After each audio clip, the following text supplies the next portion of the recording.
Primeiramente, obrigado por conceder essa entrevista. Já que está tão perto de assumir a prefeitura, nós gostaríamos de começar perguntando sobre a equipe de governo na área de saúde. Aí a primeira pergunta que eu quero fazer ao senhor é: quais serão os critérios utilizados para escolher os funcionários que ocuparão os cargos de confiança na Secretaria de Saúde? Em primeiro lugar, bom dia. Os critérios hoje da administração pública, eles têm que ser extremamente técnicos. Os critérios que são critérios políticos, normalmente, se puder associar os dois é bom, mas se não, com certeza o critério técnico, do conhecimento dentro da área, ele ajuda mais do que unicamente o critério político. Com certeza, né? Porque a pessoa com conhecimento, ela vai desenvolver o trabalho mais sério, né? A segunda pergunta que eu tenho a fazer para o senhor é: ética e moral, elas caminham juntas, pois uma pessoa sem moral, ela é muito provável que a mesma não consiga respeitar os códigos éticos.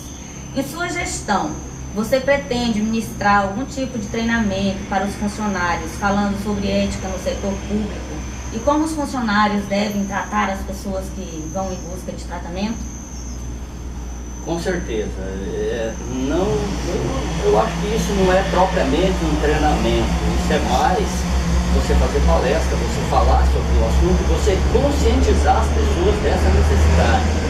Que quem tem ética, ele ou nasce com ela ou faz ela por medo de errar e ser punido.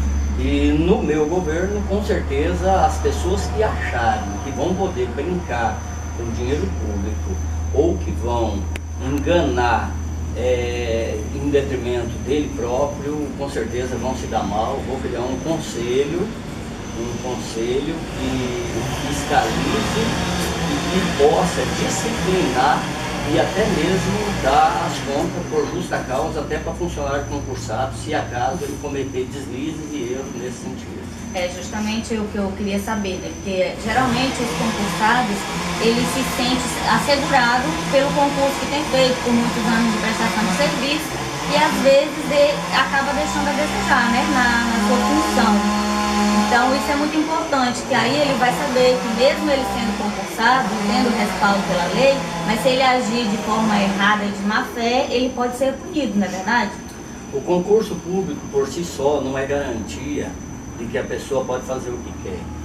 O concurso público dá garantia e estabilidade de emprego, mas ele não dá o direito de a pessoa se sentir dono ou de cometer erros e ser impune pelo fato de ser concursado. Com certeza nós vamos estabelecer regras que muitas já existem e não são cumpridas, mas para que todos os servidores trabalhem dentro de uma linha ética, com moral e respeitando o dinheiro que não é do servidor, é do povo de uma forma geral. Então, hoje nós sabemos, né, que temos dois problemas antigos em proporções nacional no nosso país, que é a falta de médicos especialistas, né, em determinadas áreas. E nas filas de atendimento pelos convênios do SUS, que são muito demoradas, né? O que você pretende fazer para melhorar essa situação no nosso município? Medicilândia, como quase todos os outros municípios do Brasil, eles têm um problema grave, que é a falta de recursos. Alguns municípios têm arrecadação própria, o nosso não tem. A arrecadação própria do nosso é muito escassa, é muito pequena. Para você ter uma ideia, também quando se fala de água, é saúde pública. A água de Medicilândia, ao longo dos mais de 20 anos de criação do município, nunca foi cobrada.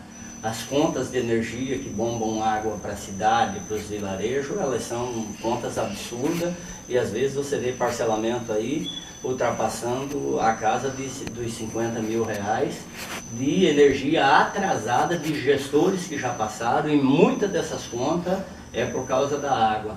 Os médicos, para vir para essa região, cobram salários absurdos, chegam a falar aí, cirurgião chega a falar aqui em o dobro do salário de um médico, por exemplo, de Altamira. Chega a se falar aqui em 60 mil, 70 mil por mês para um médico. Então nós estamos em um lugar onde o dinheiro é pouco, a arrecadação é inexistente, a não ser os repasses do governo federal, os compromissos fixos, tipo folha de pagamento, O INSS. O INSS é um mal das prefeituras pequenas no Brasil inteiro e que Medicilândia não é diferente. O INSS em Medicilândia foi informado a semana passada de que nos últimos 4 anos só foram pagos o INSS relativo à educação e os outros mais de 500 servidores não foi recolhido o INSS durante um tempo muito longo. Então isso significa que Medicilândia hoje tem em torno de, não vou dar dados precisos, mas por volta aí de uns 15 milhões de reais de dívida só com o INSS. Então o que nós temos para resolver é administrar uma situação que envolve mais de 30 mil pessoas com a responsabilidade de fazer o pouco que tem render em benefício do povo. Mas não existe milagre, porque eu não fui eleito pai de santo, eu fui eleito prefeito de um município que tem crise como muitos dos outros, mas em alguns setores mais grave porque não existe arrecadação. Mas nós vamos trabalhar para fazer com que as coisas aconteçam da melhor maneira possível, principalmente na área da saúde, valorizando e respeitando cada centavo que vem de repasse do governo federal, procurando ter acesso aos programas, que isso é com que faz com que as parcelas de recursos elas entrem mensalmente, e buscando alguma forma para que o município tenha renda própria para poder complementar dentro do que for necessário. Porque eu não posso tirar dinheiro hoje, que seja dinheiro de fazer estrada, eu não posso tirar o dinheiro de fazer ponte, eu não posso tirar o dinheiro da merenda, eu não posso tirar o dinheiro dos professores para investir na educação. Então cada recurso tem um fim. Como o recurso é pequeno, tem que procurar administrar o que tem e contratar dentro do que se possa pagar. Então é estritamente necessário que os contratos não ultrapassem a possibilidade do pagamento. Então é basicamente essa a situação da saúde de Medicilândia hoje. Não podemos contratar a ponto de não ter dinheiro para comprar remédio. Não podemos contratar a ponto de não ter o recurso para pagar. Então, são necessários que se faça cortes, mas que faça um trabalho com a consciência e a responsabilidade que o momento exige, num país que está passando por uma crise e o município acompanha com certeza absoluta.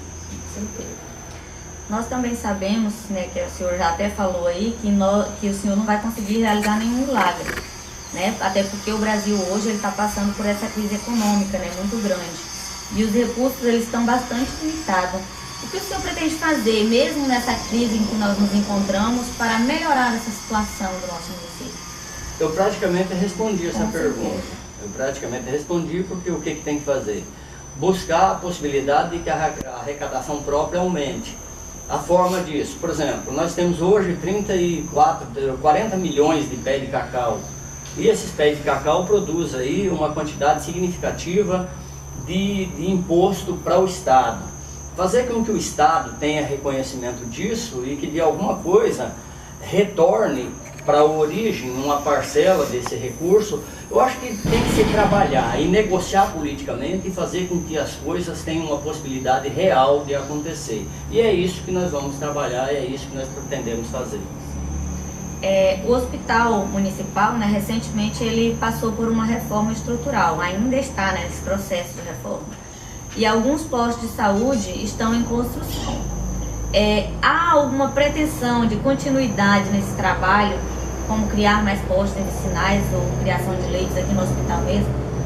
Ah, sim, isso é um problema sério nos governos em transição, porque normalmente o que acontece? Os convênios que já existem, por exemplo, vou citar o posto de saúde do 80 ou do 120, eles, até onde eu sei, superficialmente, vou me aprofundar mais agora na transição, eles receberam mais de 80% do recurso destinado à construção do posto e as medições não atestam nem para 50% da obra construída. No momento em que isso acontece, precisa-se fazer o quê? Precisa-se entrar com uma ação transferindo pela lei de responsabilidade fiscal para o gestor anterior a competência por ter, ele tem que fazer até o que ele liberou. E se ele só fez 50% e liberou 80%, nós já temos um problema bem aí. Aí isso abre-se um procedimento judicial e que por muitas das vezes paralisa a obra por um determinado tempo, porque se eu assumir e eu der continuidade na obra, com 20% do recurso eu vou ter que fazer às vezes mais do que 60% da obra. Então isso é um problema na administração pública em geral, e os prefeitos precisam de ter a consciência e a responsabilidade de aplicar o recurso que é destinado a cada obra na totalidade na obra. Porque quando acontece o desvio, acontece normalmente os problemas tanto para ele, gestor, quanto para a administração futura, pela ineficiência do gestor atual. Às vezes você vai ter que paralisar uma obra para a justiça decidir alguma coisa para depois dar continuidade nela. Com certeza, né?